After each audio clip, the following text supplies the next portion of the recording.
ce que m'a aimé le premier.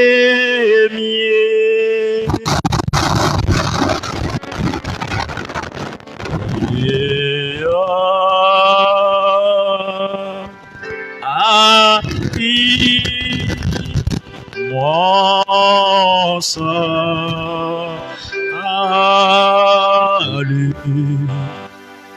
sur le bois du Calvaire.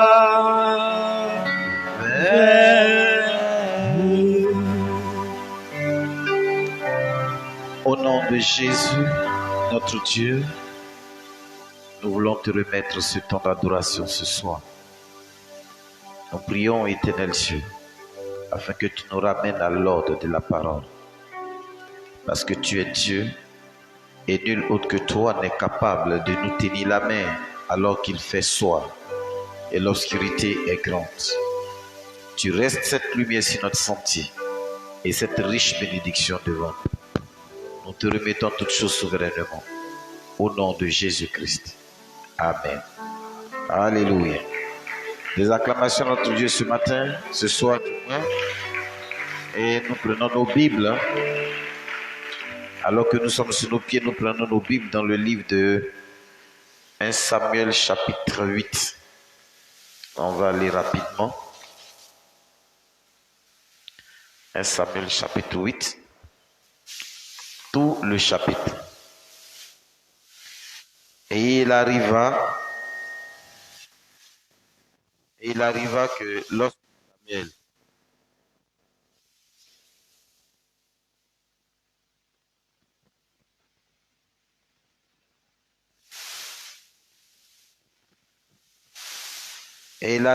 lorsque Samuel il établit ses fils juges sur Israël. Et le nom de son fils premier-né était Joël. Et le nom de son second fils, Abijah. Il jugeait à Beersheba. Et ses fils ne marchaient pas dans ses voies, mais ils se détournaient après le gain déshonnête et prenaient des prisons et faisaient fléchir le jugement. Et tous les anciens d'Israël s'assemblaient et vinrent vers Samuel à Rama et lui dit: voici, tu es vieux et tes fils ne marchent pas dans tes voies. Maintenant, établis sur nous un roi pour nous juger comme toutes les nations. Et la chose fut mauvaise aux yeux de Samuel, qui eussent dit: donne-nous un roi pour nous juger. Et Samuel pria l'Éternel. Et l'Éternel dit à Samuel: écoute la voix du peuple en tout ce qu'ils te disent, car ce n'est pas toi qu'ils ont rejeté, mais c'est moi qu'ils ont rejeté, afin que je ne règne pas sur eux, selon toutes les actions qu'ils ont commises depuis le jour où je les ai fait monter d'Égypte jusqu'à ce jour, en ce qu'ils m'ont abandonné et ont servi d'autres dieux. Ainsi, ils font aussi à ton égard. Et maintenant, écoute leur voix. Seulement, tu leur rendras clairement témoignage et tu leur annonceras le régime du roi qui régnera sur eux. Et Samuel dit toutes les paroles de l'Éternel au peuple qui lui demandait un roi. Et il dit: ce serait ici le régime du roi qui régnera sur vous. Il prendra vos fils et les mettra pour lui sur son char et parmi ses cavaliers. Et ils courront devant son char. Et il les prendra pour s'en faire des chefs de milliers et des chefs de 50 et pour labourer ses champs et pour récolter sa moisson et pour faire ses instruments de guerre et l'attirail de ses chars. Et il prendra vos filles pour parfumeuses et pour cuisinières et pour boulangères. Et il prendra vos champs et vos vignes et vos oliviers, les meilleurs, et les donnera à ses serviteurs. Il prendra la dîme de vos semences et de vos vignes, et la donnera à ses eunuques et à ses serviteurs. Il prendra vos serviteurs et vos servantes et vos jeunes hommes d'élite, les meilleurs, et vos ânes, et les emploiera à ses ouvrages. Il diminuera votre menu bétail et vous serez ses serviteurs. Et en ce jour-là, vous crierez à cause de votre roi que vous vous serez choisi. Mais l'Éternel ne vous exaucera pas en ce jour-là. Et le peuple refusa d'écouter la voix de l'Éternel et il dit, non, mais il y aura un roi sur nous et nous serons nous aussi comme toutes les nations. Et notre roi nous jugera, il sortira devant nous et conduira nos guerres. Et Samuel écouta toutes les paroles du peuple et les rapporta aux oreilles de l'Éternel. Et l'Éternel dit à Samuel, écoute leur voix et établis sur eux un roi. Et Samuel dit aux hommes d'Israël, allez chacun dans sa ville. Béni sois-tu, notre Dieu, pour ta parole. Qu'elle soit une puissance, une vie, une vitalité dans nos cœurs. Ce soir, au nom de Jésus-Christ, notre Dieu. Amen. Que le nom du Seigneur soit béni. Comme on le dit, bonne arrivée. Ce soir, c'est un peu particulier. Nous allons aborder quelque chose d'un peu particulier. Gloire soit rendue à Dieu. Un thème que j'ai voulu traiter pour attirer l'attention de beaucoup de croyants. Parce que nous sommes un peuple appelé à marcher dans une sorte de parole que les gens ont appelée à tort ou à travers la secte branamis ou tout ce qu'ils veulent, tous les noms qu'ils veulent nous donner. Amen. Ce matin, je vais aborder ici un thème précis. Le Dieu de toute éternité. Amen. Le Dieu de toute éternité est mon inspiration de la fidélité à la loyauté. Dans le contexte, le Dieu invisible. Alors, pourquoi j'aborde ce sujet, le Dieu de toute éternité? C'est tout simple. Lorsque nous quitterons cette terre, nous retournerons quelque part. Le temps n'est qu'une mesure petite de l'éternité. Et l'éternité, c'est un temps qui ne finit jamais. Et le Dieu que nous adorons a pour nature l'éternité. Et nous vivrons en lui de l'autre côté. Nous sommes sortis de là-bas et nous sommes venus, nous avons perdu toute notion du pays d'où nous venons à cause de la loi du péché. Et de génération en génération, nous sommes encore davantage plus perdus. Parce que s'il n'y avait pas eu la Bible, nous ne saurions même pas d'où nous venons et qui nous sommes, ou exactement où nous retournons. La Bible est pour nous un repère. Alléluia.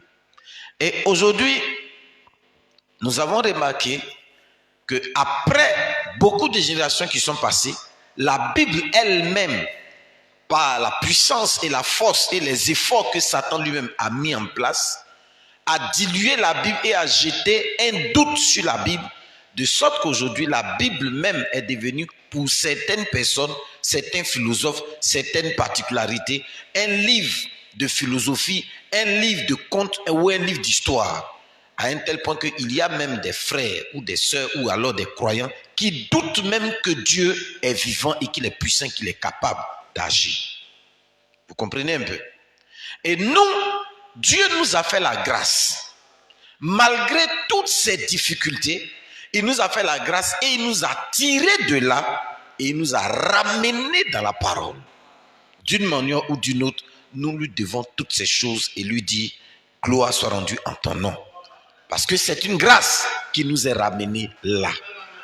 pendant que les autres ne voient pas clair et ne savent même pas où ils vont. Ils suivent des religions sans savoir même que demain il y a quelque chose. Vous interrogez les assemblées de Dieu, vous interrogez les catholiques, vous interrogez les baptistes. Ils savent qu'il y a un paradis. Ils ont une certaine assurance qu'ils vont aller dans un certain ciel, qu'ils vont aller ici. Mais ils ne savent même pas comment on fait pour y aller. Ils ne savent même pas le chemin. Ils ne connaissent même pas ce qui se passe. Puisque c'est Jésus-Christ qui a dit à ses disciples, vous là où je m'en vais, vous en savez le chemin. Thomas lui dit, on ne sait même pas où tu vas. Et puis il dit, vous connaissez, parce que moi qui vous parle, je suis le chemin, la vérité, la vie. Nous rendons gloire au Seigneur. De ce que la même histoire s'est répétée pendant que nous sommes vivants, dans la chair d'un prophète vivant, et qui non seulement est allé et est revenu nous montrer le chemin, mais en plus il nous a donné les éléments mystérieux qui doivent nous servir de préparation pour aller de l'autre côté. Gloire soit rendue à Dieu. Maintenant, nous vivons dans un système à une époque où dit que la Bible est un livre de philosophie et de rigueur. Dit que la Bible n'est pas un livre puissant. C'est maintenant que ces choses-là se font. Et notre prophète William Branham dit que nous sommes dans un temps où ça sera la guerre scripturaire. La guerre des Écritures, la guerre de la parole. Et la guerre du diable, c'est de dire que Dieu n'existe pas. De montrer que Dieu n'existe pas, c'est-à-dire amener l'humanité au péché. En d'autres termes, nous amener à l'incrédulité, de sorte à nous détacher définitivement de Dieu. Et l'une des armes qu'il aime le plus utiliser, c'est d'utiliser notre pensée à nous. De faire en sorte que notre pensée soit préoccupée par quelque chose qui répond à notre attente dans le monde dans lequel nous vivons actuellement. Nous vivons dans quel monde? Un monde d'argent. Un monde où le système dans lequel on est un système d'argent. Nous sommes arrivés à la période où celui qui n'a pas la marque ne pourra ni acheter, ni vendre, ni manger, ni vivre. Nous sommes à cette époque où l'argent, le pouvoir d'achat, la puissance financière, la puissance fiduciaire est devenu le démon principal de notre âge. Et nous voici dans cette période-là où maintenant il nous faut ça. Et le diable rentre subtilement dans la chose, alors que nous, les fils de Dieu, étant des fils de Dieu, étant des fils du roi, nous ne courons pas après la prospérité. Parce que c'est notre partage. C'est quelque chose qui nous est destiné. Un enfant qui est né pendant que son papa est président de la République de Côte d'Ivoire ne vivra que dans la richesse jusqu'à la fin du mandat de son papa. Il ne connaîtra pas de pauvreté. Il aura toujours des gardes de corps. Une fois que ton papa était président, vous aurez des gardes de corps toute votre vie. On parle de rente viagère, de 30 millions, de 20 millions par mois. Et ils vivent à l'aise, ils vivront président toute leur vie. Et on appellera l'enfant là, l'enfant de l'ancien président. Dans tous les cas, président sur son nom. Vous comprenez de quoi je parle? Maintenant, le diable, sachant ces choses, ayant créé tout un système, de sorte qu'il nous est difficile de vivre ainsi, et il sait que dans la parole, notre Dieu, notre roi, lui-même, il est le chef de ce qu'on appelle la prospérité. La chose même est en lui. Mais le diable a créé tout un système de sorte qu'il est difficile actuellement de rentrer dans la prospérité sans passer par les règles que lui, le diable, a établies. Du coup, ce qui nous appartient est là, mais pour entrer en possession, il faut que nous péchions. Il faut qu'on trahisse notre Dieu. Il faut qu'on rejette la parole pour entrer en possession de cette prospérité. Gloire soit rendue à Dieu. Mais nous bénissons le Seigneur parce qu'il nous a donné aussi les moyens, pas de contourner, mais de détruire ce que Satan a planifié pour nous empêcher de posséder ce qui nous appartient. C'est un voleur, c'est un braconnier qui est rentré alors qu'il n'a pas le droit. Gloire soit rendue à Dieu. Mais le véritable problème, c'est de ça que nous allons parler. Nous voyons ici que l'Éternel Dieu, dans le livre de 1 Samuel 8, était le roi, le chef il était celui qui dirigeait Israël et Israël n'avait pas de roi.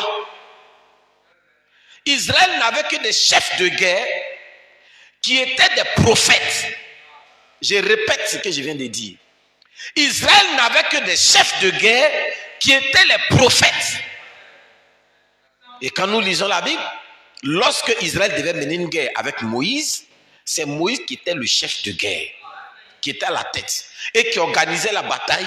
Et c'est lui qui recevait les ordres du général des généraux, l'Éternel. Et Israël avait toujours la victoire. Gloire soit rendue à Dieu.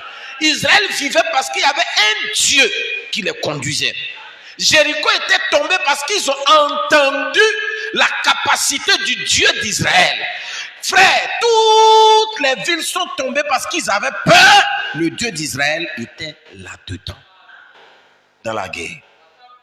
À un moment donné, Samuel, un véritable prophète de Dieu, né prophète, né parce que sa mère était stérile et il était né prédestiné. Sa maman elle-même a dit que si tu me donnes cet enfant, il te sera dédié. Alors Dieu lui-même a fait descendre un prophète.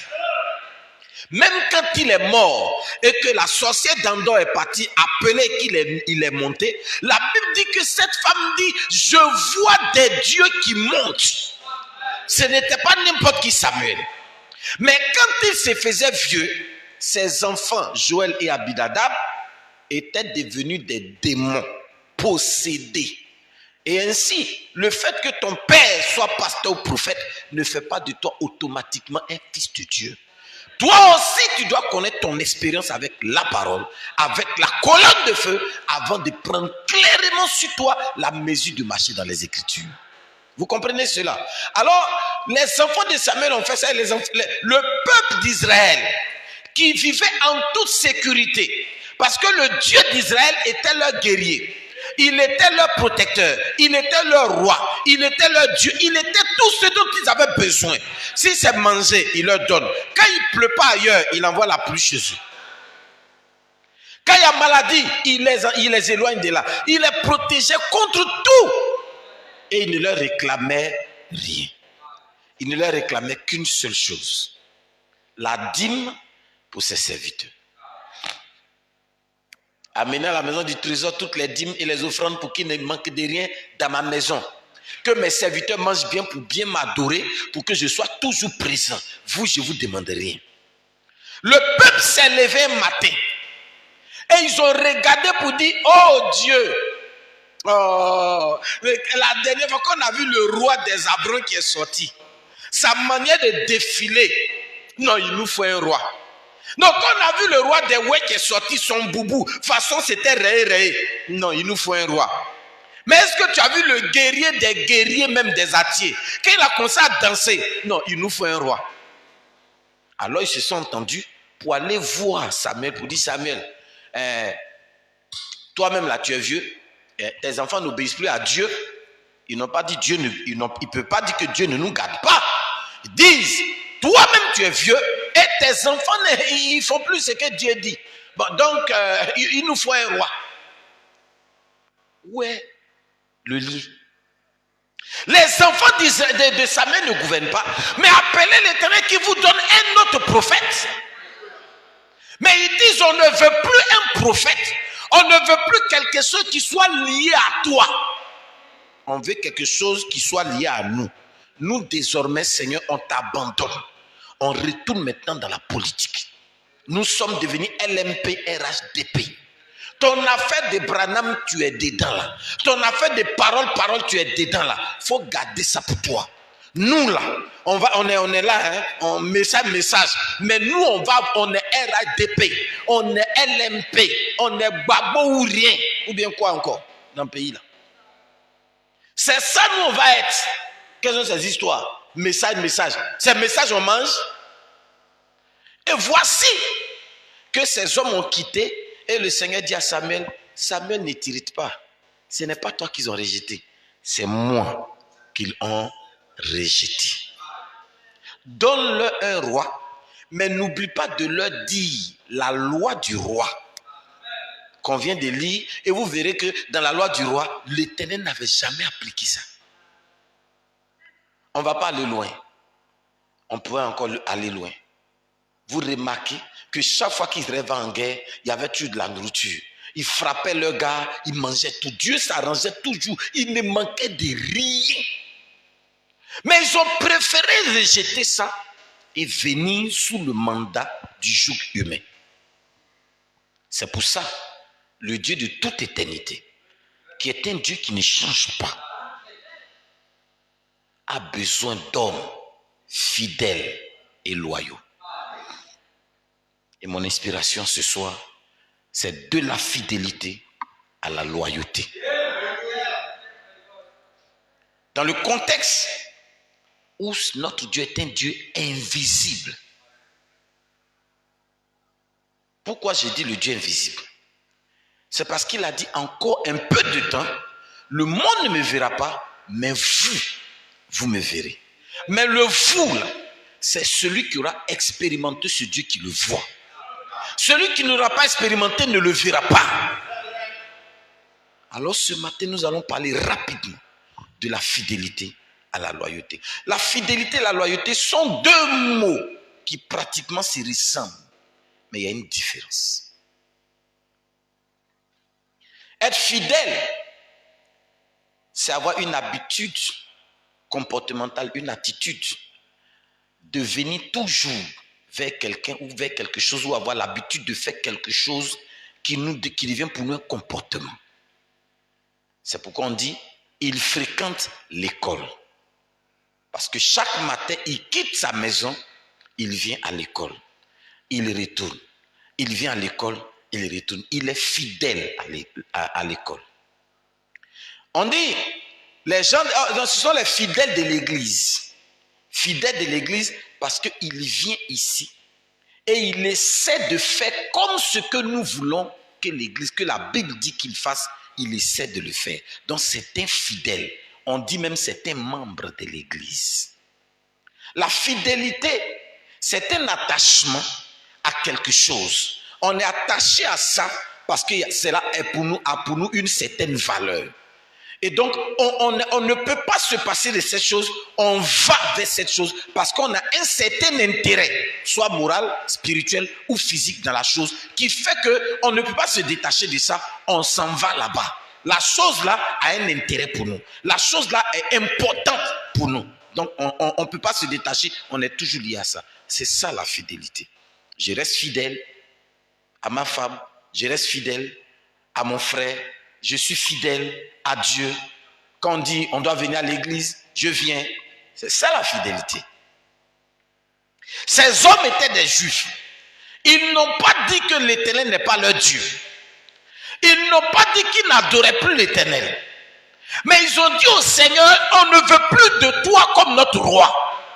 On veut observer les lois de la divinité, mais on ne te veut pas comme roi. Adoration, on te donne. Mais côté royauté, là, on t'enlève ça. Vous suivez? On pourra t'adorer. Tu veux mouton, on va te donner. Tu veux bœuf, on va te donner. Ce que tu veux, on va te donner. Ton prophète et toi, restez là-bas. Prêcher, prophétiser, on va écouter. Mais quand il s'agit des choses, de pouvoir prendre des lois concernant les lesbiennes, laissez-nous prendre nos lois.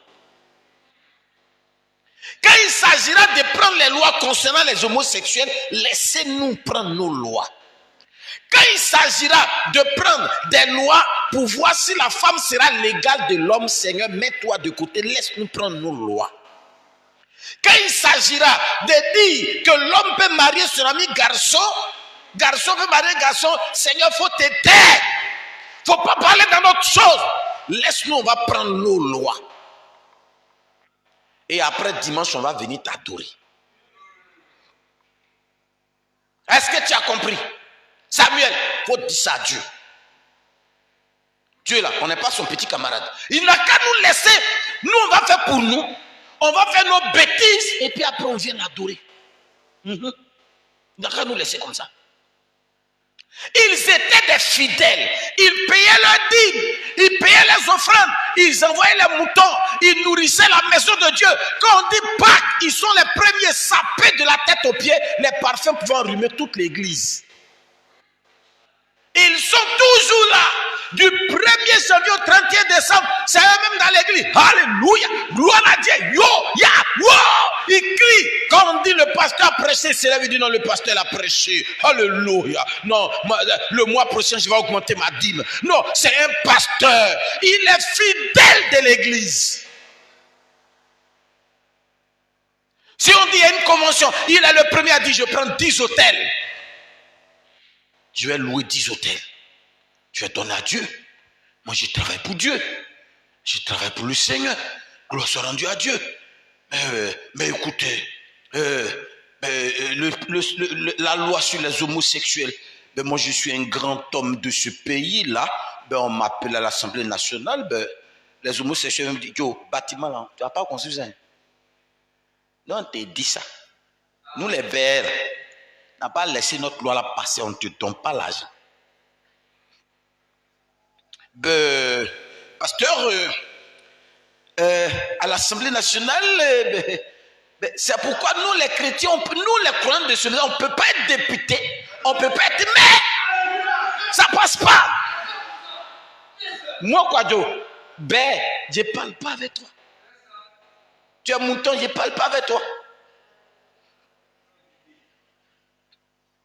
Lesbienne, je ne parle pas, tu n'es pas l'homme. À mes yeux, tu es un animal. Je ne parle pas avec toi. C'est quelque chose que Dieu n'a pas créé. Quelque chose que Dieu n'a pas créé, on ne parle pas de ça. Maintenant, vos bêtises que vous faites là, pourquoi vous voulez prendre nos enfants pour adopter? Nous, on fait enfant. Et puis, mais il faut faire toi faire enfant aussi. La nature même dit, c'est ce qui est mâle avec femelle qui donne enfant. Ce qui est mâle, femelle, ça ne donne pas enfant. Mais si vous êtes entre vous allez adopter enfant pour faire quoi? Ça ne va pas sur vous. Et c'est ce qui arrive. La fidélité est devenue une fidélité de pommade, de façade. Les gens disent qu'ils sont fidèles à Dieu, mais en réalité, ils ne sont pas des fidèles à Dieu. C'est l'hypocrisie. C'est l'hypocrisie. Et c'est ce qui aujourd'hui, frère, est dans les assemblées du message dans le monde entier. Les frères et les sœurs sont hypocrites. Ils ne sont pas fidèles. Ils n'ont point intérêt que leur ventre, ils n'ont point intérêt que leur ego, ils ont point intérêt que ce qui les arrange dans l'église. Quelque chose ne les arrange pas, ils ne s'alignent pas. Ils sont plus liés à la manière dont eux, ils auront une position financière, une position pour prospérer, une position. Ils font la guerre de la prospérité, ils font la panade de la prospérité, mais ils ne font même pas la guerre pour le salut de leur propre âme. Et ils disent ils sont fidèles. Ils sont les premiers à payer la dîme. Ils sont les premiers à donner ceci. Ils sont les premiers à faire ça. Ils sont les premiers à faire de temps en temps, à s'acquitter de ceci. Dans l'église, ils ont une peau de ressemblance d'une sorte de fidélité dans l'église là. Mais ils ont pour priorité, eux, leur bien-être d'abord. Alors que William Branham dit, quoi que ce soit que vous faites, placez Dieu d'abord. Quel que soit ce que ça va vous coûter, placez Dieu d'abord. Mais vous êtes devenus vous-même vos propres solutions. Quand il s'agit de Dieu, vous mettez Dieu de côté, vous dites non, bon ça là, je vais faire comme ça, le Seigneur même va comprendre. Et le Seigneur n'a qu'à attendre. Mais vous donnez vous-même, vous trouvez que vous pouvez régler par vos propres solutions. Et après, vous revenez encore, vous mettez à genoux pour dire Seigneur, la situation. Mais regardez comment c'est hypocrite. Pourquoi est-ce que vous ne vous déchargez pas sur lui? Lui-même il dit, déchargez-vous sur lui de tous vos soucis, car Jésus-Christ prend soin de vous. Mais pourquoi est-ce que vous refusez de vous décharger sur lui? Vous avez la charge et vous lui demandez solution. Il ne peut pas vous donner de solution. Vous n'êtes pas des fidèles. Vous êtes des hypocrites. Vous êtes fidèles, c'est vrai, mais vous êtes fidèles à vous-même. Vous êtes vous-même votre propre adorateur. Vous êtes vous-même votre propre Dieu. Vous n'êtes pas fidèle pour dire que vous allez parvenir à la loyauté. Laissons la loyauté, parlons d'abord de la fidélité. Et aujourd'hui, Satan a fait en sorte que celui qui parle d'éducation parle d'argent. Celui qui parle de mon pied me fait mal parle d'argent. Celui qui dit que mes cheveux sont trop longs parle d'argent. Tout est résumé aujourd'hui en argent. De sorte qu'aujourd'hui, c'est la prospérité qui est devenue le numéro 1, le number one de notre vie. Tout ce que nous faisons, nous regardons d'abord la prospérité. La prospérité, la prospérité. Il faut que j'ai l'argent, il faut que j'ai l'argent, il faut que j'ai l'argent. Comment je vais faire? La rentrée est arrivée. Là, maintenant, les gens vont avoir casse-tête chinois. Ils auront mal à la tête. Ils vont avoir cheveux blancs. Et à la rentrée, je dois payer l'école de lui-là. Et je dois payer pour celui-là. Et Seigneur, je dois payer pour là-bas. Et ça là même là. Et dis quoi là? Inscription. Et ça. Et ceci, c'est là. Et Comme si le Dieu qu'ils adorent est un Dieu mort. Parce que pour eux, ils attendent un Dieu dynamori, un Dieu magicien. Lorsqu'ils ont prié le lendemain matin, quand ils louent son porte-monnaie, l'argent est dedans, il prend pour payer. Ça ne se passe pas comme ça avec le Dieu de William Branham. Ce n'est pas un magicien. Il est le consommateur de ta foi. Et c'est lui qui sait comment il va faire pour payer l'école, comment il va faire pour régler ça, comment il va faire pour régler ça. La seule chose que lui te demande, c'est de t'attendre à lui et de l'attendre et d'espérer qu'il le fera. Il ne t'a pas demandé quoi que ce soit. Que les gens ou les personnes ou la manière dont il a résolu de le faire n'engage que lui. Il est trop grand, trop suffisant pour te demander de l'aide. Mais toi, tu n'es pas fidèle. Tu n'es pas fidèle. Ta fidélité est difficile. Mais lui, sa fidélité dure à toujours. Alléluia. Un Dieu dont la fidélité dure à toujours.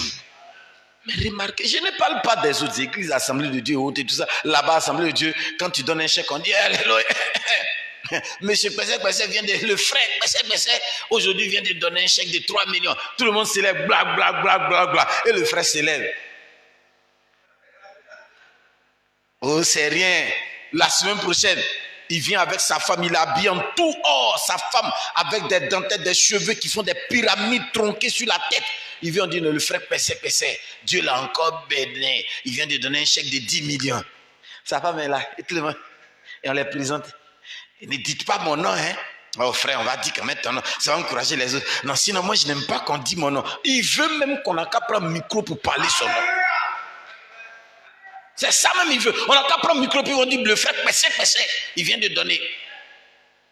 Quand il vient de don comme ça, le frère, quand il sort, il dit frère, tu as fait fort, hein? Vraiment que le Seigneur te bénisse.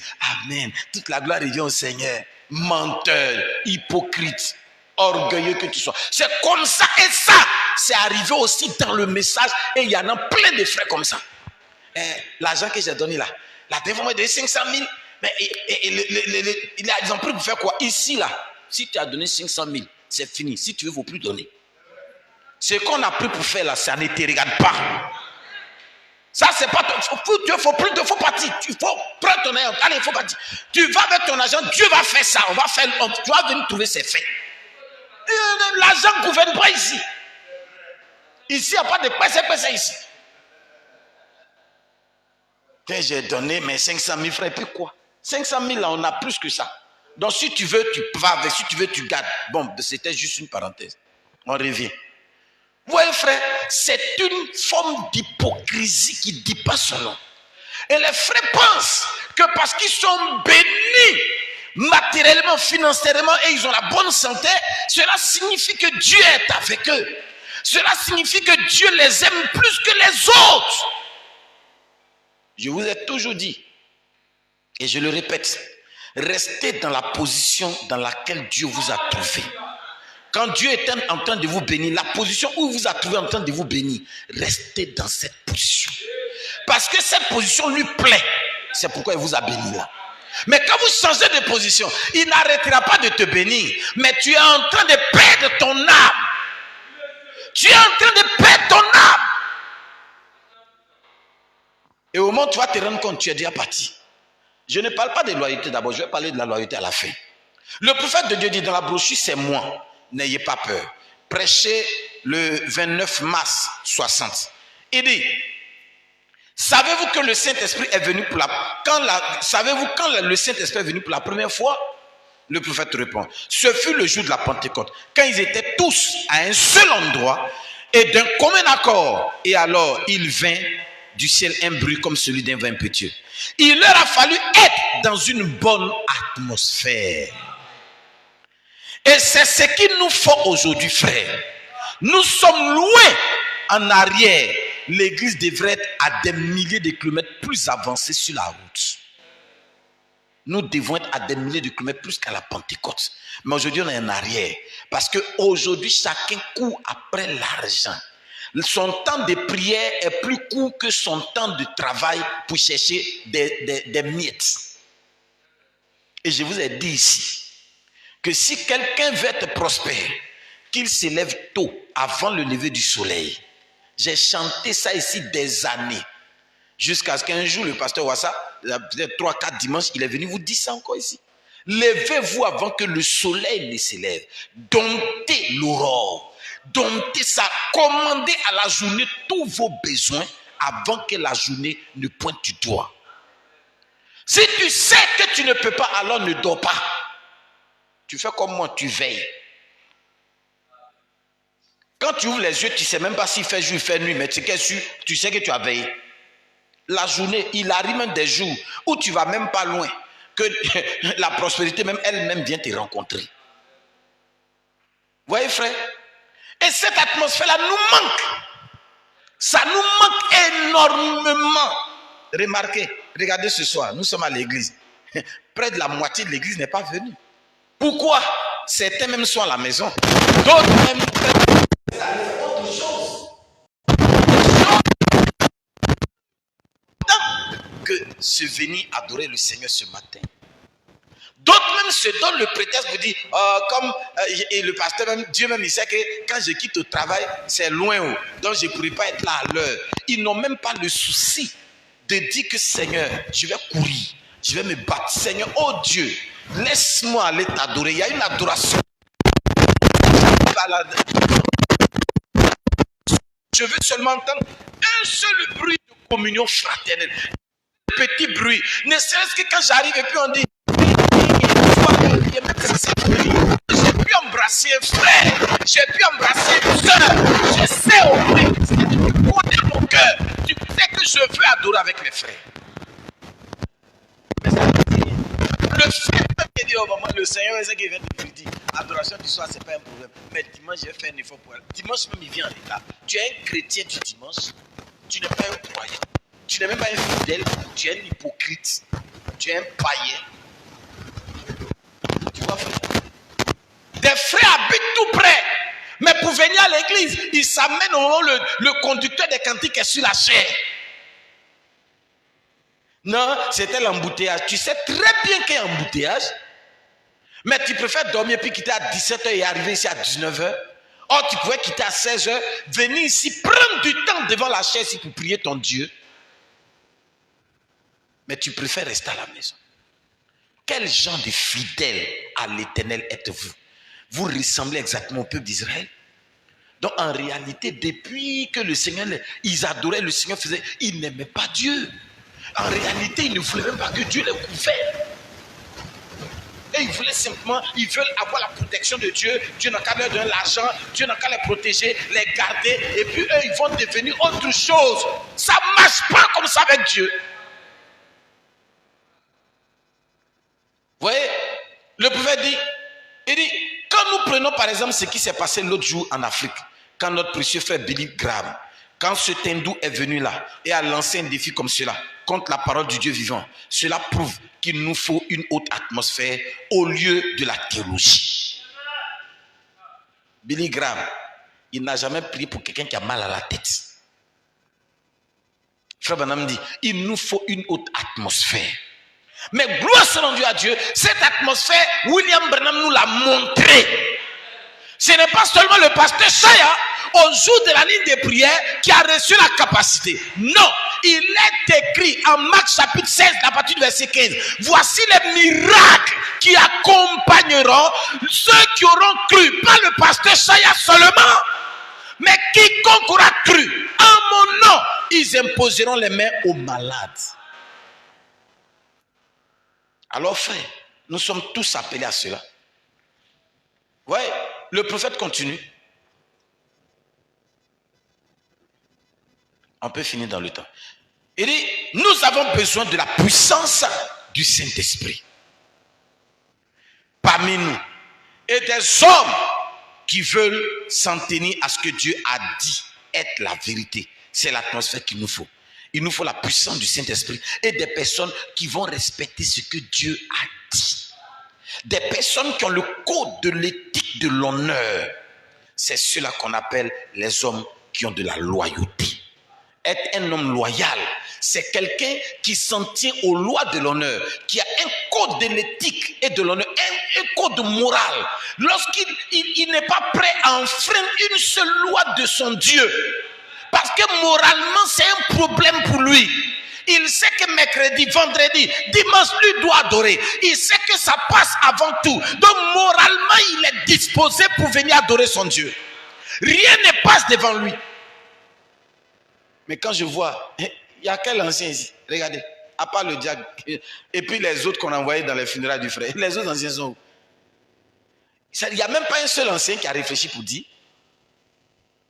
oh mais les frères sont partis accompagner le frère dans des funérailles, nous on va être là. Ils sont occupés à autre chose. D'autres même voyagent. D'autres même vont s'amuser ailleurs.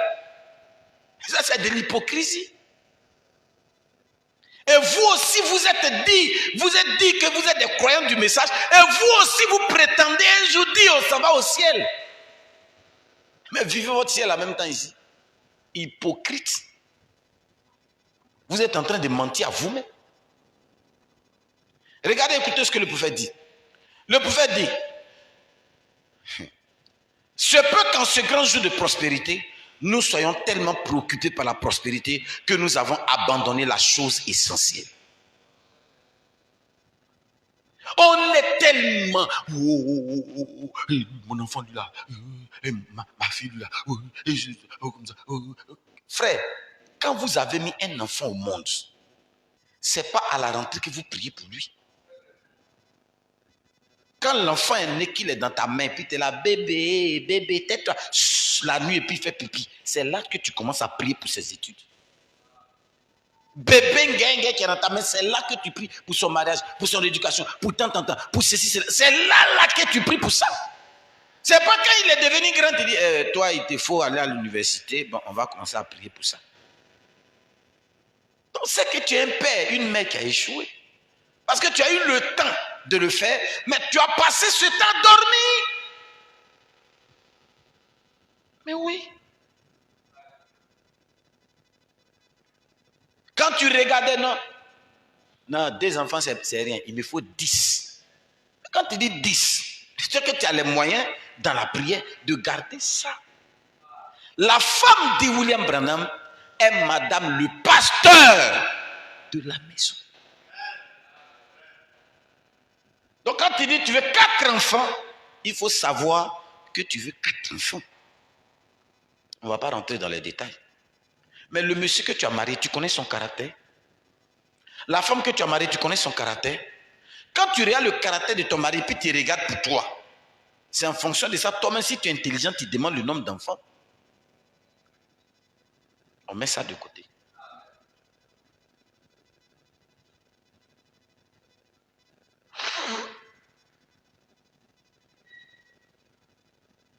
Écoutez, le prophète continue. Il dit, il se peut que nous soyons entrés dans une sorte de crise de rage sans lui. Nous ne devons pas faire cela.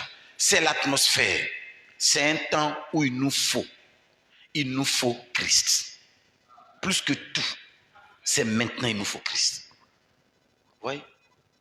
Mais les frères sont devenus hypocrites. Ils ne sont pas fidèles. Ils n'ont pas un code d'éthique.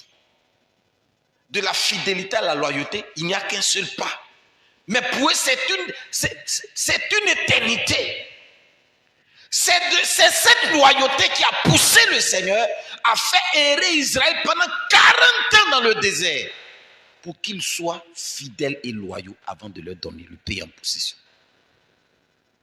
Et c'est l'un des obstacles à notre prospérité et à notre guérison de notre âme. Oh Seigneur, j'ai pris, je vois rien. J'ai pris, je vois rien. Mais toi, ton but là, c'est l'argent. Ton but là, c'est prospérité. Il n'y a pas le salut de ton âme dedans. Tu n'aimes pas Dieu. Les principes de Dieu, tu les bafoues. Les principes de Dieu ne t'intéressent pas. Tu n'as aucune loyauté vis-à-vis de lui. Tu ne le respectes pas. Tu ne respectes pas son code. Tu ne respectes pas. Or, le code de l'éthique morale et de l'honneur de Dieu, c'est celui qui sera capable d'avoir le caractère et de donner sa vie pour la parole. Mais tu n'as pas ça. J'ai publié ce matin un truc où peut-on être chrétien et boire. Il y a un monsieur qui est monté dans un avion et il était en première classe. Les gens sont venus lui proposer du vin. Il dit non, lui, il ne boit pas. L'hôtesse dit, mais vous êtes en première classe, on vous doit du vin. Il dit non, mais je ne bois pas. Elle dit peut-être que c'est le plateau qui ne lui plaît pas. Donc elle a changé le plateau, elle a mis le plateau argenté. Elle est venue, elle dit non, madame, je ne bois pas. Je dis, mais c'est pas possible. Ils ont changé, ils ont mis des fleurs autour, ils sont venus encore avec le vin, ils ont maquillé. Il dit non, je ne bois pas. Le commandant de bord maintenant est sorti, il dit, mais pourquoi vous ne buvez pas? Il était un peu paniqué parce que quand même, première classe, première classe et AD, première classe. Dans première classe et AD. Il y a les babakais. Vous tous êtes en première classe, mais ceux qui sont à côté du pilote, là, c'est les babakais. Et puis ceux qui sont derrière, là, ils ont un peu, mais ils ne sont pas trop un peu. Donc, dans première classe, en fonction de ta place où tu es assis, on sait qui a l'argent qui. Dans même première classe, les billets ne sont pas les mêmes prix. Les traitements ne sont pas la même chose. Alors donc, le pilote, le commandant en chef est sorti, il dit, mais non, vous devez boire. Il dit non.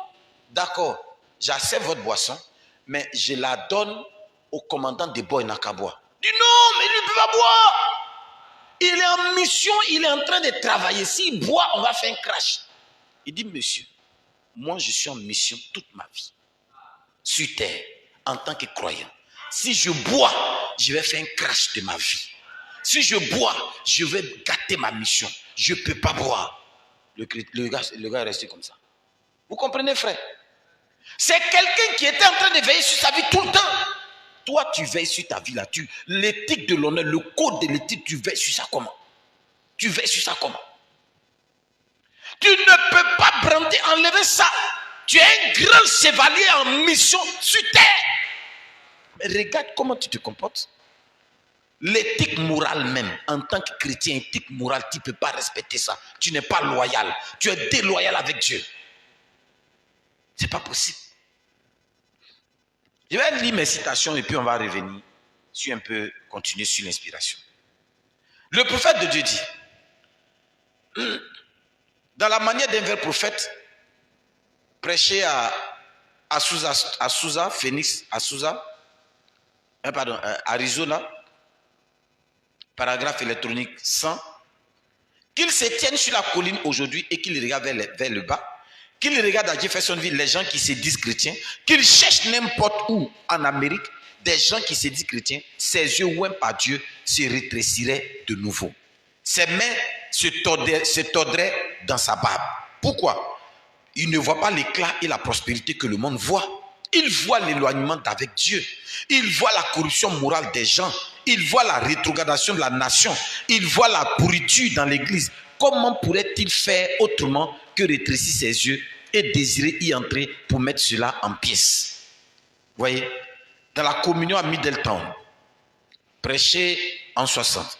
Eh bien, les gens ne connaissent pas des accidents et des ennuis parce qu'ils sont des pécheurs.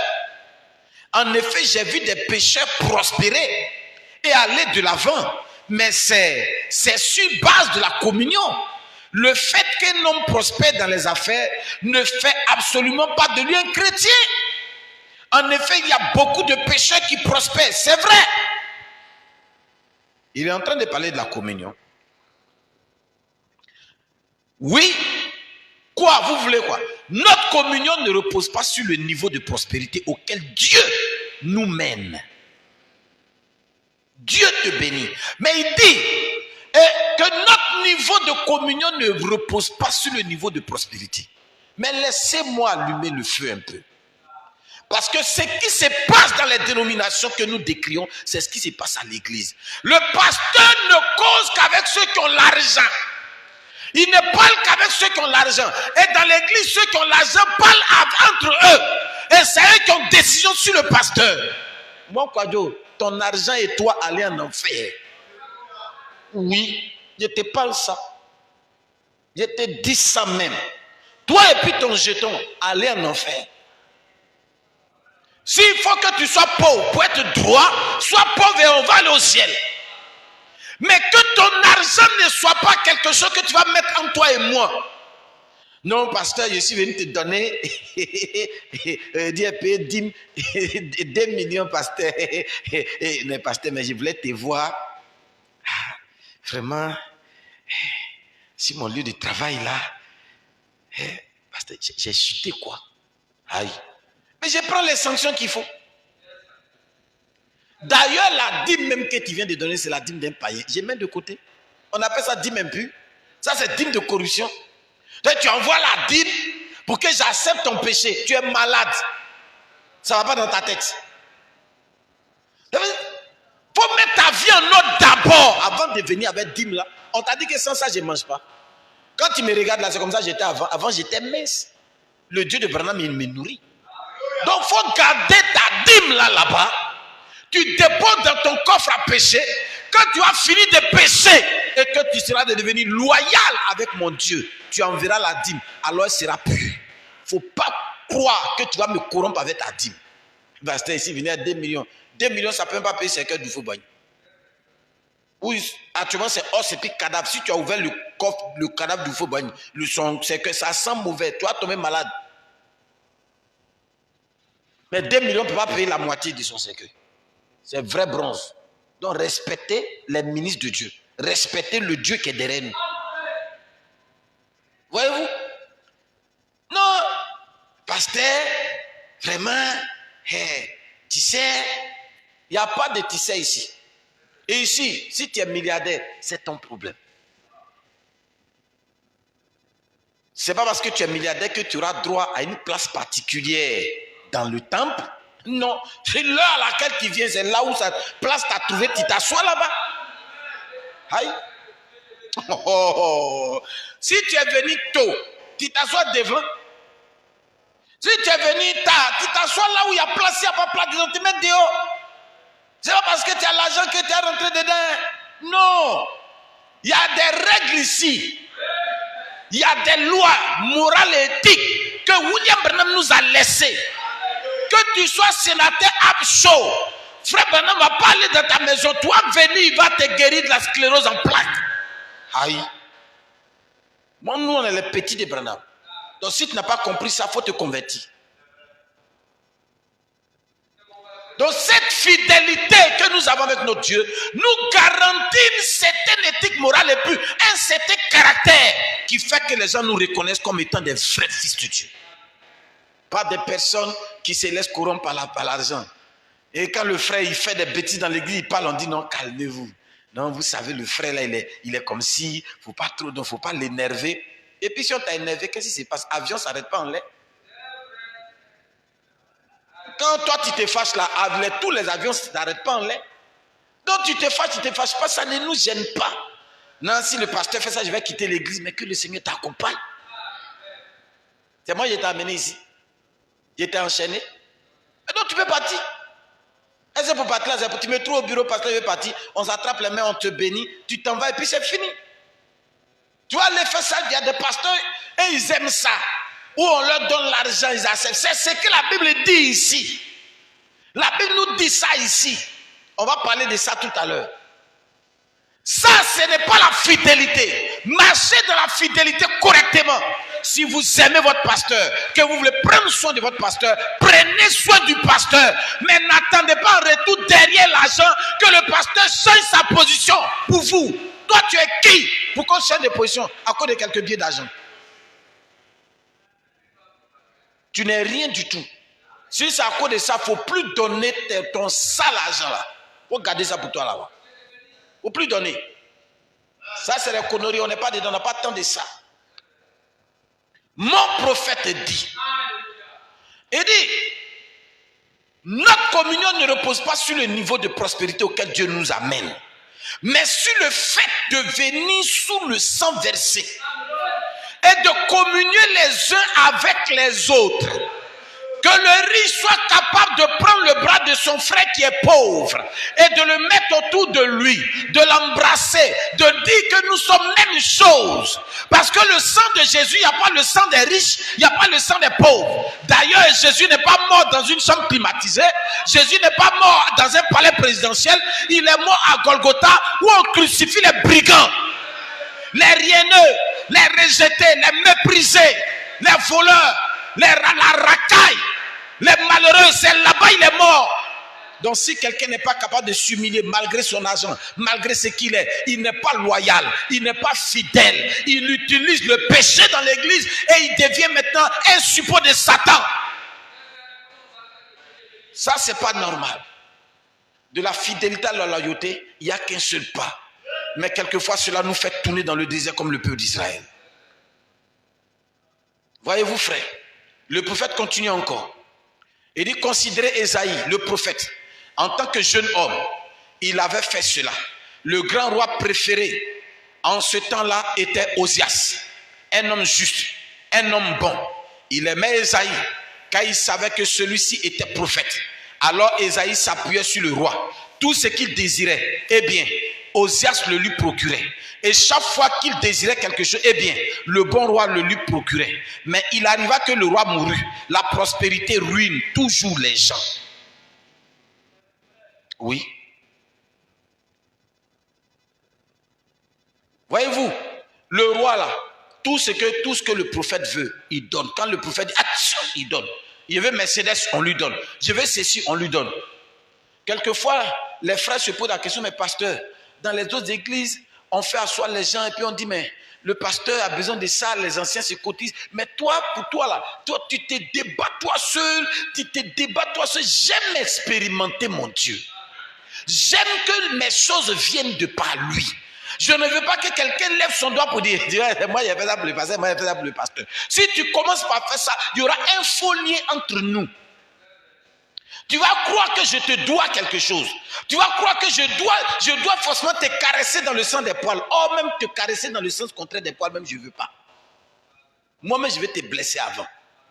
Il te cherche pour te blesser et qu'il ne gagne pas. Tu veux qu'il te caresse. C'est-à-dire le mot caresse là, même là, ça ne passe pas. Non, dans le sens des poils, même ça ne passe même. Même dans le sens contraire, même là, je ne veux pas te caresser, je vais te blesser. C'est par ces maîtres que nous sommes guéris. Et le Seigneur Jésus nous dit clairement dans 1 Jean, chapitre 1, qu'il nous laisse une mesure de cette souffrance pour qu'on gagne le ciel. Pourquoi tu veux qu'on te caresse? On doit te blesser. Alors, donc il ne faut pas venir, ça c'est l'hypocrisie. Et c'est cette hypocrisie aujourd'hui qui est dans le message. Et les frères vivent dans cette hypocrisie sans savoir qu'ils sont hypocrites. Et ils pensent qu'ils sont réellement en train d'adorer Dieu. Non, monsieur. Tu n'es pas venu pour chercher à être riche. Non, madame. Tu n'es pas venu pour chercher à être prospère. Non, monsieur. Tu es venu pour chercher à bâtir ton âme. Chercher à bâtir d'abord l'état de ton âme. Que tu plaises à Dieu. Ensuite, quand tu vas lui plaire, il te donnera tout le reste par-dessus tout gratuitement. On te donne les lois pour que tu te prépares, pour que Dieu te bénisse gratuitement. Ce sont ces lois-là qu'on te donne. Et parmi ces lois, respecte ton pasteur. Aime ton pasteur. Je le peux. Mais si tu crois que je le peux, Jésus va plus descendre ici pour faire ça. Il faut dormir. Il faut t'asseoir. Vois ton pasteur comme une yam de Daoukro. Tu vas comprendre. C'est ragoût tu vas manger.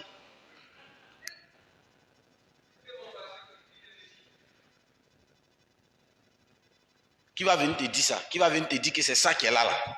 Prends ça comme tu veux. Ça, c'est ton problème. Moi, je vous parle. Il me reste encore un peu de temps. Vous voyez, Dieu a dit à un endroit dans la Bible quelque chose dans ce sens. Il a dit, quand je t'ai béni et que je t'ai donné beaucoup de choses, quand tu étais pauvre et que tu n'avais rien, je suis venu vers toi et tu m'écoutais et tu me servais. Mais quand je t'ai béni et que je t'ai donné plein de choses, alors tu as détourné ta tête de moi. Avant là, tu venais à l'église matin, midi, soir. Mais depuis que tu as eu ta vieille brouette là, tu ne viens plus à l'église. Tu es à la maison, mais pasteur, au-delà, il ne sent pas trop bien. Il va suivre en direct. Tu es malade.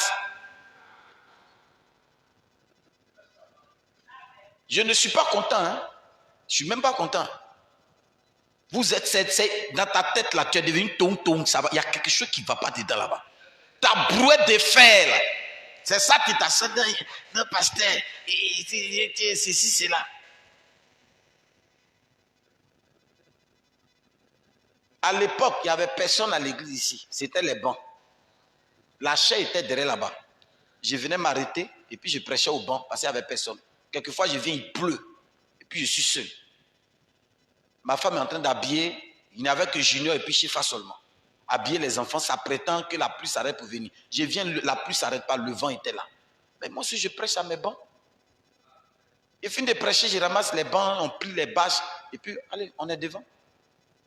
Je suis un serviteur de Dieu. Je ne suis fait que pour prêcher. Donc si tu n'es pas là, je prêcherai aux chaises. C'est ça mon travail. Donc le reste que tu fais là, ça n'a pas de sens. Si tu ne peux pas rentrer dans la communion fraternelle, sans ce que tu es devenu là, il faut quitter. Parce que ce que tu es devenu, ça ne nous arrange pas. Tu es devenu du poison. Tu es devenu bile de caïman dans l'église. Ça, c'est la sorcellerie. Tu es un démon. C'est pas normal que tu te comportes parce que tu as l'argent, donc tu sens des comportements. Tu es qui même? Ton caca là, ça sent Yves Saint-Laurent ou bien quoi? Ou bien quand tu rotes là, ça sent Yves Rocher. Tu sens des manières de faire parce que tu as l'argent, tu as tes manières de faire à l'église, à la maison. Tu es comme non, maintenant là, on a l'argent, il faut qu'on se comporte en boss. Ta boss là, je vais casser ça. Boss qui est dans ton dos, on va casser ça. Malfrat que tu sois.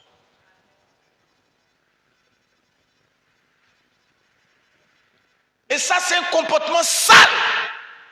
Très sale, d'hypocrite. Et le prophète dit que quand il y a des hommes comme ça dans l'église, à cause de ces gens-là, Dieu ne peut pas exaucer les frères dans l'église. Pourquoi tu es méchant comme ça?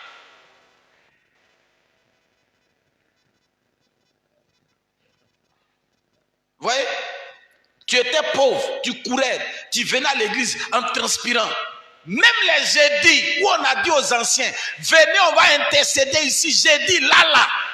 Ils sont couchés à la maison, vous voyez sur la plateforme, les filles des tonnerres, ça s'écrit. Ils écrivent et puis ils font les commentaires, ça rit. Pendant qu'on les attend ici pour intercéder, eux, ils sont en train de faire de la bêtise WhatsAppique. En train d'écrire, vous savez, vous les anciens, vous savez que c'est de vous, j'y parle. Ils sont dessus en train de s'arrêter, quoi, ça fait des commentaires. Si c'est ça, on va supprimer le groupe. C'est pas normal. S'il y a quelque chose que nous sommes appelés à mettre devant, c'est l'Éternel notre Dieu. À part lui, il n'y a plus rien d'autre. Il est le commencement et la fin de notre vie. C'est notre alpha, c'est notre oméga, c'est notre tout. C'est lui qui nous donne à manger, c'est lui qui nous protège, c'est lui qui nous habille, c'est lui qui nous fortifie, qui nous guérit. Il est la porte de l'orientation, il est tout ce dont nous avons besoin. Mais pourquoi vous pouvez le rejeter? À cause d'argent, à cause de travail, à cause de quoi vous pouvez rejeter le Dieu vivant? Pour quelle raison? C'est pas normal. Si tu les as vus gêner, jamais ils vont gêner pour eux-mêmes leur vie spirituelle. Ils gênent toujours pour leur travail. Je dois avoir chantier ici.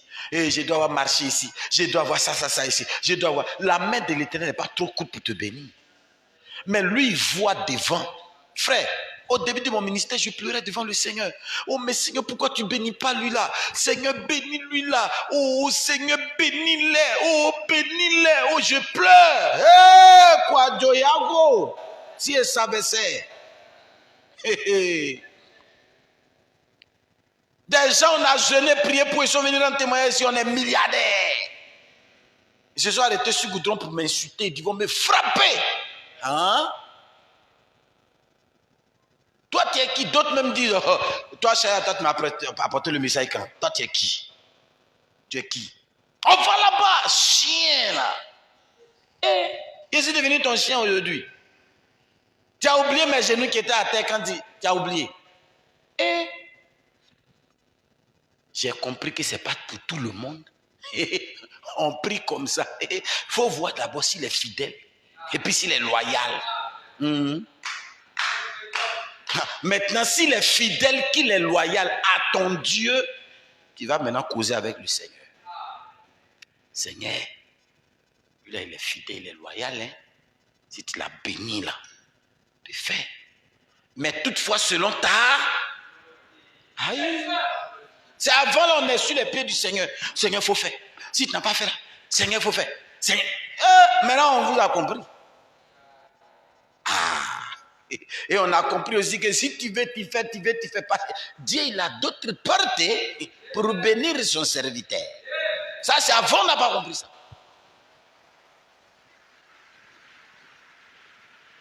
Il y a même un frère. Il est venu pasteur. Oh, il y a un projet là. Oh, on a prié. Dieu a ouvert les portes. Il va à la maison. Il dit, pasteur, c'est venu. Il enlève la dîme, il regarde. Il dit non, je ne peux pas donner tout au pasteur. Donc, il enlève une partie de la dîme, il garde, et puis il envoie l'autre partie. Si le pasteur dépense, que je vois que ça ne va pas, il va prendre l'autre là pour lui donner. Sinon, il ne faut pas, l'argent va rendre le pasteur fou. Ce que toi tu gagnes là, c'est 10% que tu donnes à Dieu. Si les 10% rendent le pasteur qui est plus spirituel que toi, ça le rend fou.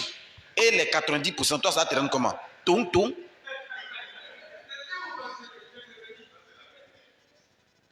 Toi, 90%, tu n'as pas rendu fou. C'est 5 millions que tu vas donner au pasteur, c'est les 5 millions qui vont rendre le pasteur fou. Tu as eu 50 millions. 45 millions, tu n'as pas rendu fou.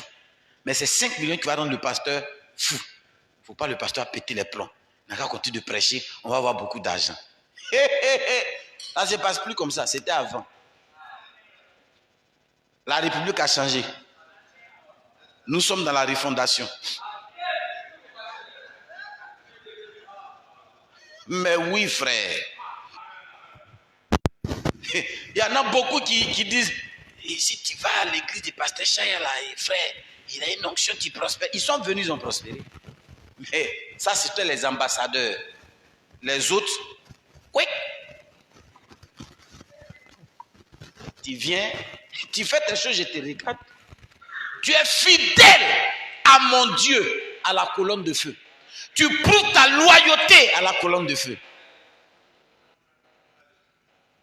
Et tu viens et puis tu fais ta comédie, je te regarde. Un peu, nous tous en saute. Ce que tu fais là, on fait ensemble. Le jour où tu es fatigué, tu t'en vas. Tu t'en vas. Oh oh. Quand tu étais pauvre, là tu me servais et tu m'écoutais. Maintenant que tu as eu l'argent, tu te détournes de moi. Et généralement, la prospérité entraîne le péché. Beaucoup de gens considèrent la prospérité comme des bénédictions. Vous voyez, il y avait des frères qui avaient même peur de dire bonjour à des moustiques dans les rues. Oui, oui. Mais ça dit même une jeune fille, quand je dis moustique, les petites filles, les fillettes là, quand ils passent tellement, ils veulent vivre correctement. Mais quand Dieu les a bénis et qu'ils sont tombés enceintes de manger, parce que leur ventre est devenu 2 fois plus gros que moi. Ils ont voiture maintenant, ils ont chauffeur, ils ont tout. Quand ils arrivent, ils s'arrêtent. Alors, comment? Appétite.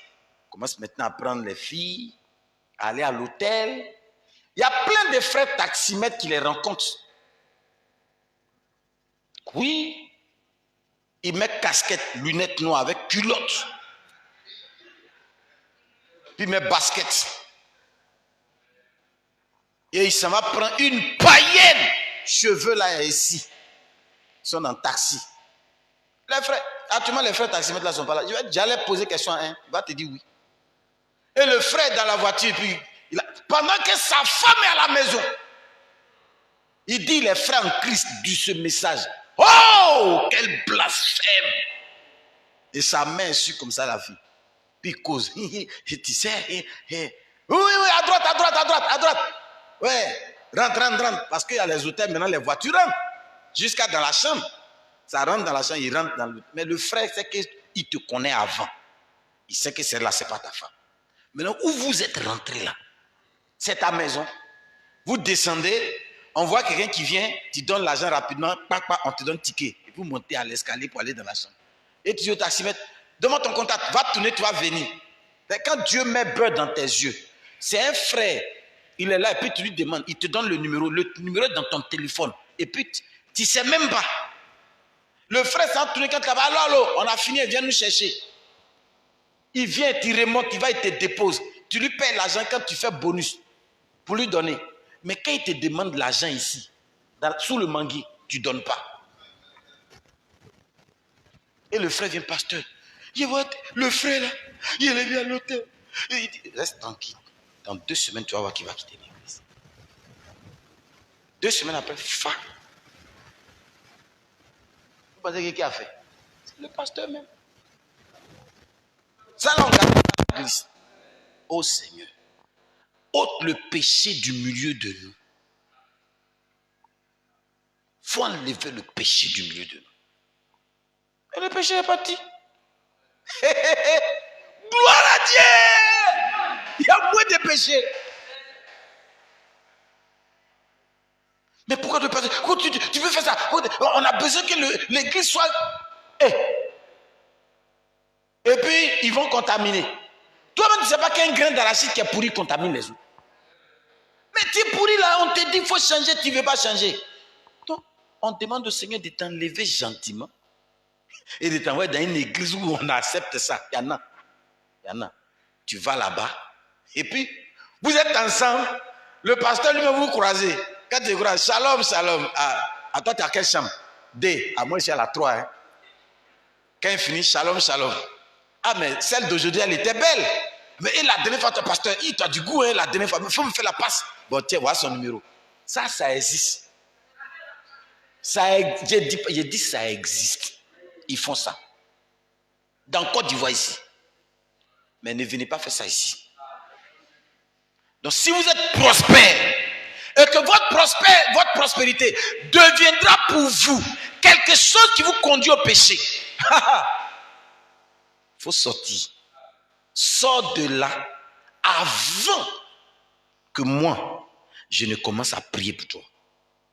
Parce que là où tu étais, et puis tu étais fidèle, c'est là-bas, je vais te ramener. Aïe. Tu ne crois pas? Ceux qui ne croient pas là, essayez, continuez. Je vous connais, vous tous. Vous tous, je vous connais. Ils étaient 4 à l'église. Un a quitté l'église. Il y a un qui ne vient plus, lui dit ça va écouter bande. Là, il a la liberté de faire ce qu'il veut. Voilà. Il reste 2. L'autre, lui, l'a changé. Donc, il reste 1. Et il est parmi nous ce soir. Ah oui? Vous pensez que je ne vous connais pas, quoi? Oh. Si tu ne crois pas, persévère. Je vais percer et je vais voir ce qui est dans ta persévérance.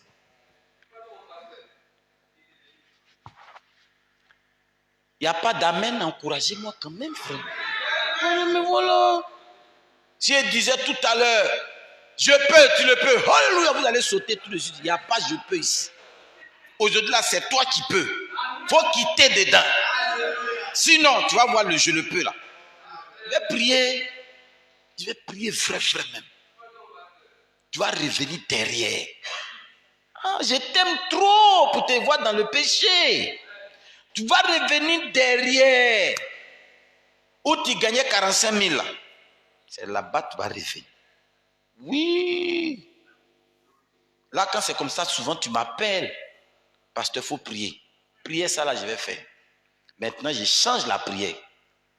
Seigneur, fais-le prospérer au fur et à mesure qu'il est loyal et fidèle. Et je te dirai ça. Si tu es fidèle, tu vas voir que Et quand toi-même tu vois que tu es fidèle et tu es loyal, tu vois que ça avance.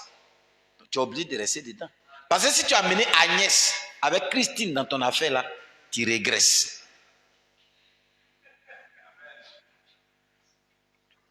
La prospérité entraîne le péché.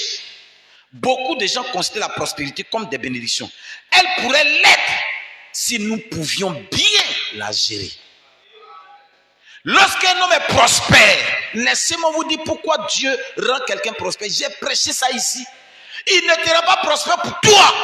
Il te rend prospère pour l'église. La première chose quand tu es prospère, c'est d'abord de payer ta dîme. Ensuite, de prendre soin de ta femme et de tes enfants. Et après, de t'occuper des veuves et des orphelins et d'investir dans l'église. C'est ainsi que Dieu peut mettre dans ta main la part des pauvres. Parce qu'il sait que s'il met dans ta main la part des pauvres, tu leur partageras. Quand un frère en aura besoin, tu lui donneras. Mais quand Agnès et puis Christine viennent te demander, tu fais les dépôts, tu donnes l'argent ici, tu donnes l'argent là. Tu penses que ça ne fait pas mal au cœur de Dieu?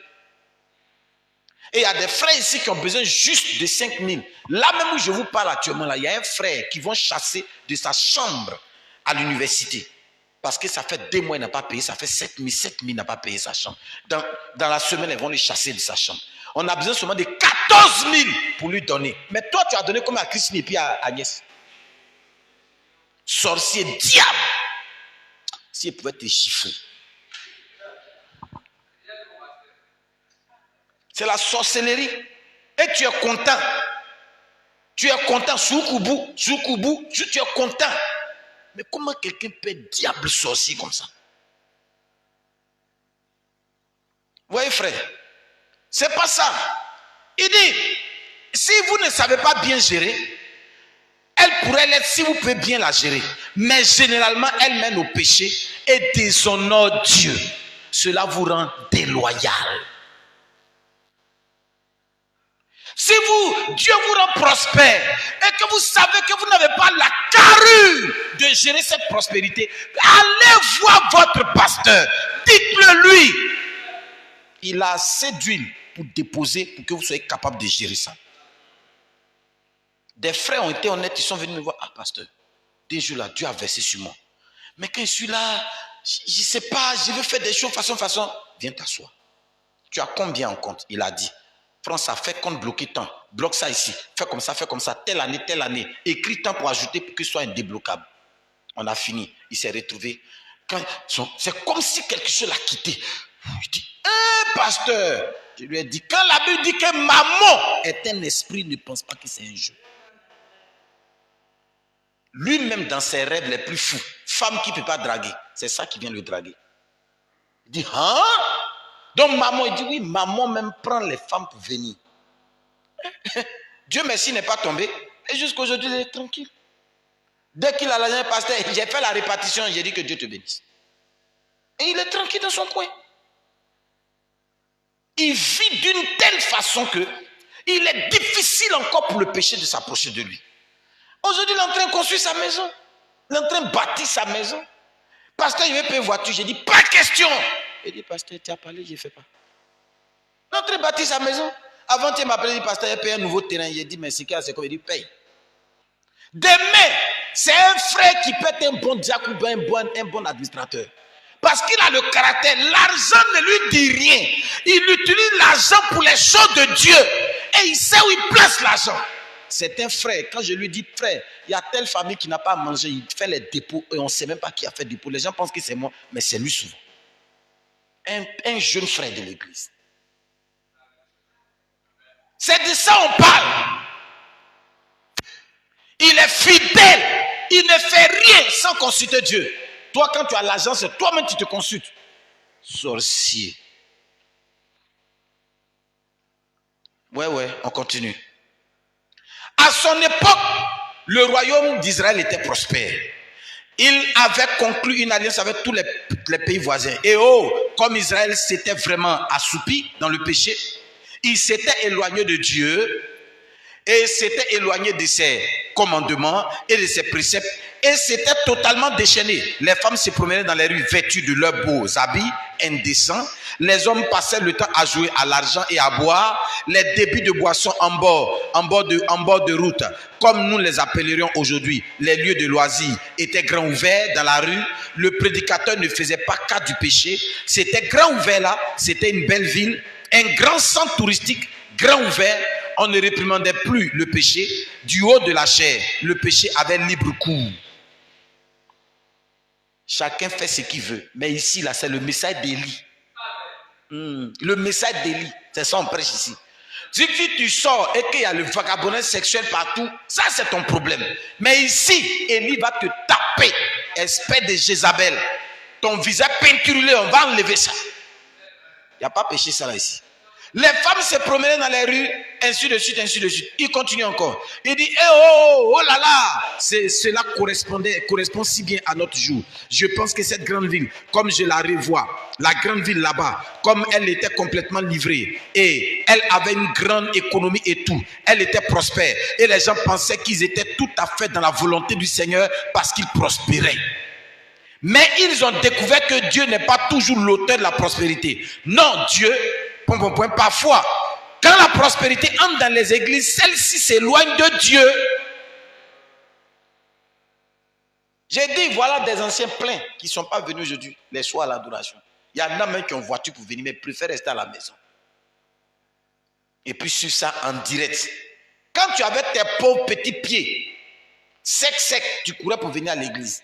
Maintenant que Dieu a mis un peu de chair dessus, là tu préfères te prélasser à la maison. Et ceci, c'est là. Ici, ceci, c'est là. Frère, même quand je suis malade, tant que j'ai un peu de force, je viens à l'église. Quel que soit, je préfère venir à l'église. Je préfère que tu viennes à l'église et que tu dis, pasteur, je ne me sens pas bien. Ou alors tu m'appelles, pasteur, je veux venir, j'ai fait l'effort, mais ça ne va pas, je vais me reposer. L'état de ton cœur est précieux devant Dieu. Païen. Vous voyez ça? Nous voyons que la foi de Moïse le conduisait à considérer ce qui serait, non pas ce qui était. Je vais aller plus rapidement. Et c'est ainsi que sont les gens aujourd'hui. Ils voient les possibilités de devenir membre d'une grande organisation ou d'avoir une position sociale dans la ville, mais ils ne voient pas la possibilité. Ils ne voient pas leur foi, ils ne voient pas que leur foi est paralysée.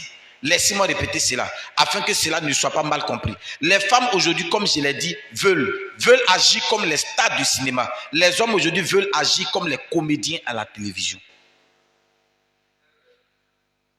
Et c'est le paganisme, la sorcellerie. C'est ça. Vous voyez? Ils sont en apparence des fidèles, mais en réalité, c'est des hypocrites. Ils ne viennent pas à l'église. Quand ils viennent, ils ont des intérêts en bas. Tes intérêts ne doivent pas guider l'adoration que tu as avec ton Dieu. Que tu ne sois pas marié, que tu n'aies pas d'enfant, que tu ne travailles pas, que tu ne sois pas ceci, cela, que tu sois malade. Tu mets ça de côté d'abord. Il faut que tu sois connecté à Dieu. Quand tu es connecté à lui malgré ce que tu es, c'est alors que Dieu rentre en action. Oui. Je ne regarde jamais à mon besoin. Je regarde toujours à lui son besoin. Qu'est-ce qu'il a besoin que je sois? Qu'est-ce qu'il a besoin que je devienne? Si tu te poses la question, si tout de suite où je te parle là, tu te poses la question, Seigneur, qu'est-ce que tu veux que je devienne? Si tu te poses la question, à l'intérieur de toi, la réponse va retentir. Dès que tu te poses la question, à l'intérieur, la réponse retentit. Je ne suis pas un hypocrite, je dis la vérité. Dès que tu dis, Seigneur, qu'est-ce que tu veux que je devienne? Automatiquement, à l'intérieur de toi, tu sais que voilà ce que tu dois devenir. La chose qui te manque là, ça s'affiche. Donc, travaille à ça. Deviens ce pour lequel Dieu t'a appelé, c'est son besoin à lui. Et tu verras que tes besoins d'argent, de travail, de ceci, cela, il va combler ça. Il n'est pas trop, Dieu il est trop puissant pour ne pas te donner ce dont tu as besoin. C'est quoi? C'est quoi tu as besoin que lui ne peut pas faire? Mais tu te poses la question, pourquoi il ne fait pas? Mais parce qu'il te regarde là, il sait que s'il a fait là, toi, tu vas prendre l'argent pour aller faire autre chose. Tu vas devenir autre chose. J'ai appris et j'ai compris beaucoup de choses avec le Seigneur. Il y a des frères, j'ai dit, Seigneur, guéris-le. Après, j'ai dit, quand je le vois, il dit, Seigneur, je comprends pourquoi tu ne l'as pas guéri. Moi-même, je viens, je console le verre, dis frère, que le Seigneur te fortifie. C'est même si tu es guéri, tu n'es pas guéri, l'essentiel va au ciel. Parce que je sais que son cœur, là, c'est comme ça, là, il peut aller au ciel à un pied, ça, là. Son pied normal, là, il va trouver ça là-bas. Mais ça, si tu l'as guéri ici, mon vieux. Parce que c'est qui va fabriquer pour te donner. Il n'a pas pied, mais tu le vois. Maintenant, donne-lui les pieds. Là, il disparaît. Je vous dis la vérité. Il n'a pas pied, mais est-ce que tu le vois à la maison? Donne-lui les 2 pieds. Là, comme on dit en Côte d'Ivoire, c'est gâté. Quelqu'un qui ne parle pas, mais c'est lui tous les jours.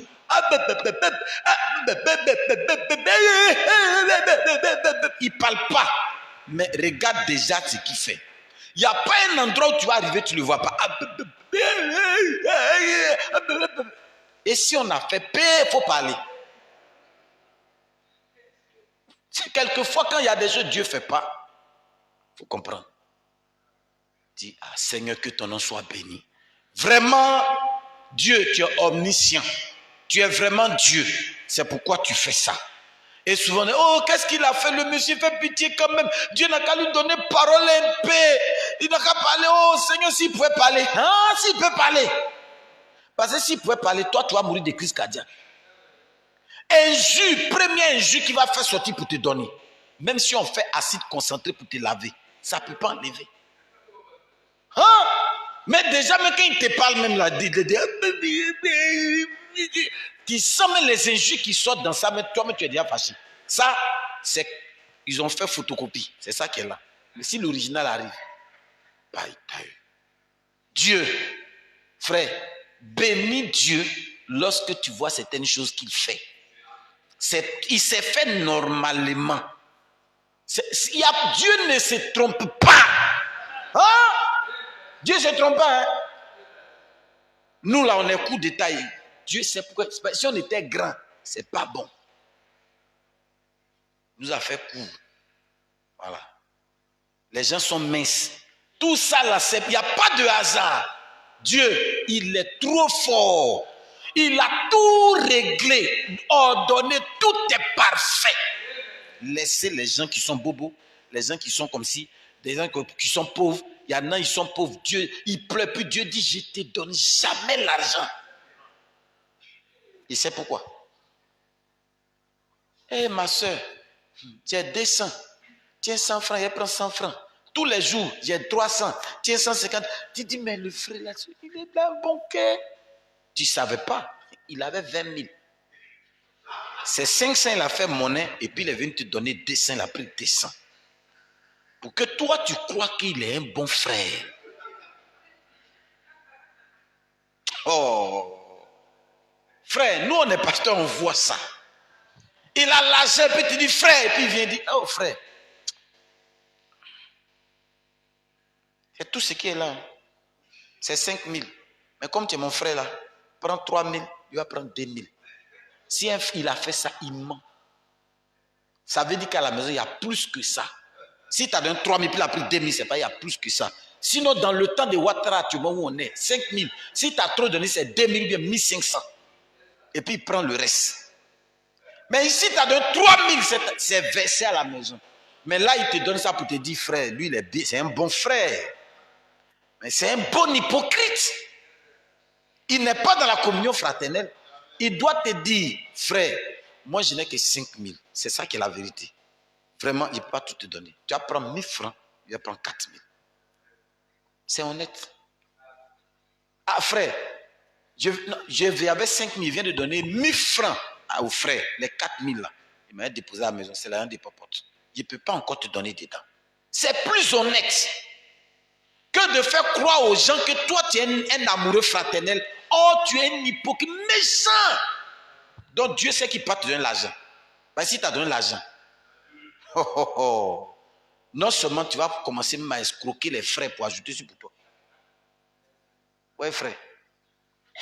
De la fidélité à la loyauté, il n'y a qu'un seul pas. Mais cette forme de prospérité que le diable a aujourd'hui planifié et posé dans l'église fait que les frères sont devenus hypocrites et déloyaux. Ils n'ont plus cette éthique, ce code de l'honneur de s'afficher comme de véritables chrétiens. Ils ne sont plus des fidèles. Il n'y a plus de fidélité. Il n'y a plus de loyauté. Il n'y en a plus. C'est chacun s'assoit et chacun vit sa vie comme il pense. Non, frère, revenez à toute la parole. Redevenez des fidèles à la parole. Redevenez des hommes loyaux aux Écritures. Restez dans la plénitude de la parole. Frère, la bataille est rude. C'est 1 sur 1 million bientôt. Alors que chacun se prépare pour l'enlèvement. Shalom, que Dieu bénisse sa parole. Fidèle à ses messages, fidèle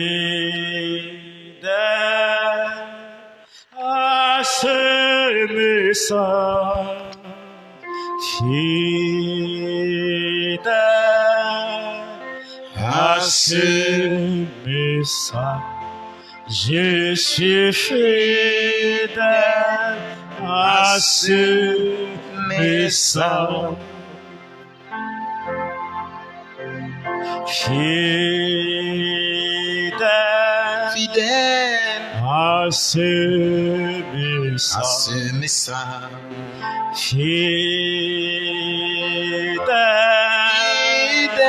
à ce message. Fidèle à ce message, je suis fidèle à ce message. Oh, ce soir, il est temps de prier.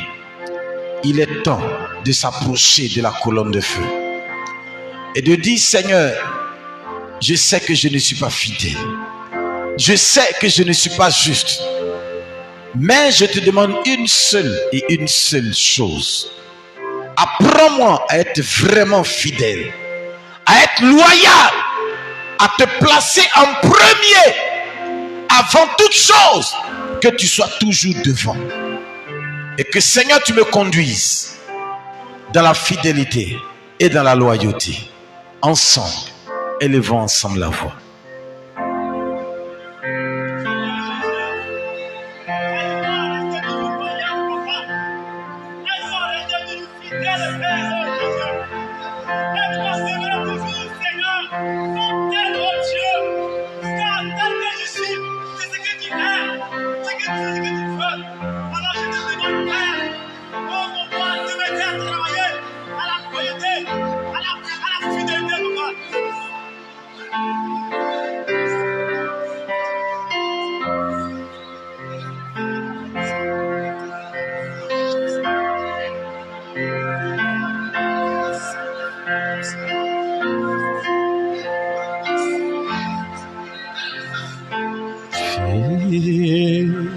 Fidèle jusqu'à la mort, fidèle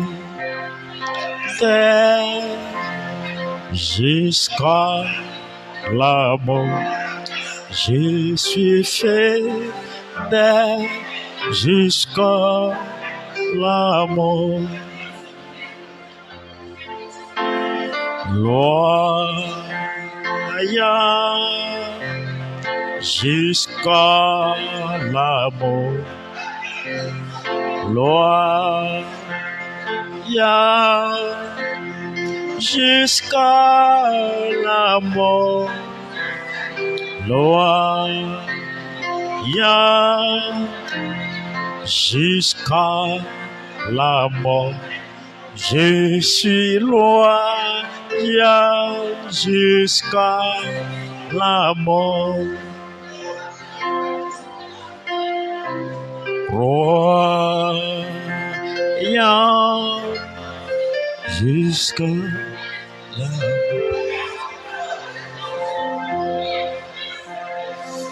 Au nom de Jésus.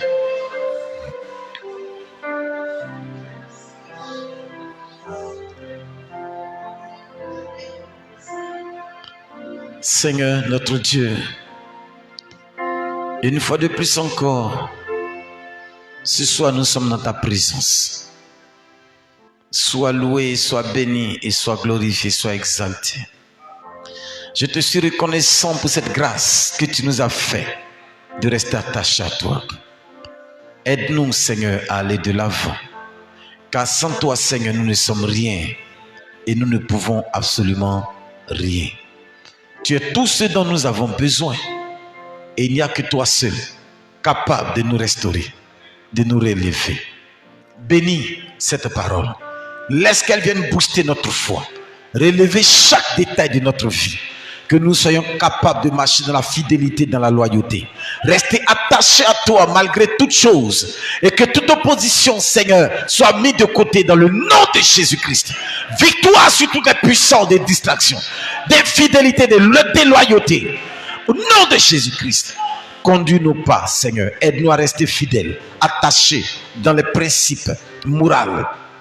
Et à être fidèles, loyaux, totalement avec toi. Tout ce que nous voulons, c'est marcher dans les pas ensanglantés de Jésus-Christ. Sur les traces de Malachie 4. Conduis chacun à la maison. En paix, tels nous sommes venus. Sous l'autorité de ta grande victoire. Nous remettons tout fidèlement entre tes mains. Au nom de Jésus-Christ, notre Dieu. Amen. Alléluia. Ce dimanche, en principe, nous sommes appelés à avoir la ligne de prière. Mais elle n'aura pas lieu, elle sera pour le dimanche prochain. Ce mercredi, nous sommes en jeûne et prière, mercredi qui vient, en jeûne et prière. Nous revenons encore sur la deuxième partie de la fidélité à la loyauté. Vendredi, nous sommes en jeûne. Samedi, nous sommes en jeûne. Dimanche, nous sommes en jeûne pour la ligne de prière. Alors, préparez-vous pour venir. Nous venons et cette semaine de prière, de la ligne de prière, est justement dénommée de la fidélité à la loyauté. Et que chacun vienne vraiment dans la disposition nécessaire pour être fidèle et loyal. Et ce sont ces choses-là qui nous amènent à comprendre et à vivre dans la parole et qui vont produire le caractère qui est la seule chose que nous emporterons au ciel. Que Dieu vous bénisse et que le Seigneur vous accompagne. Shalom.